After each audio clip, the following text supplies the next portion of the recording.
So 10 to 15 years மேலே எந்த பிராண்டுமே success ஆனது கிடையாது. அதனால தான் பார்த்தீங்கன்னா எம்என்சிஸ் என்ன பண்ணுறாங்கன்னா 10-15 வருஷம் எடுத்துன்னு ஒரு பிராண்டை வந்து அதுக்கு சஃபிக்ஸ் ப்ரிஃபிக்ஸ்லாம் மாற்றி வேல்யூ அடிஷன் கொடுத்து ஒரு நியூ யூஎஸ்பியை கொடுத்து இதான் வந்து புது பிராண்ட் மாதிரி ப்ரொஜெக்ட் பண்ணிடுறாங்க. அப்போ எதுக்காக சொல்ல வரான்னா இதே ப்ராடக்ட் டைப் சைடு தியரி கண்டுபிடித்து அந்த காலத்தில் என்ன சொன்னாங்க, பிலிப் கோட்லர் சொன்னான்னு. Philip Kotler is the guru for marketing. கிடையாது சார், ராமாயணத்தில் கையை கண்டுபிடிச்சிருக்கா பாருங்க. ராமன் பிராண்டை மார்க்கெட் விட்டு வெளியில துரத்திட்டோம்னா 1 வருஷம் 2 வருஷம் பேசிட்டு இருப்பாங்க.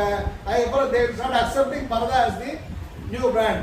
இந்த கான்செப்டை தான் எஸ்டாப்ளிஷ் பண்ணுறது தான் ப்ராடக்ட் லைஃப் சைக்கிள் தியரியை கைகை ராமாயணத்தில் யூஸ் பண்ணாங்க. இன்ட்ரெஸ்டிங்காக இருக்குல்ல.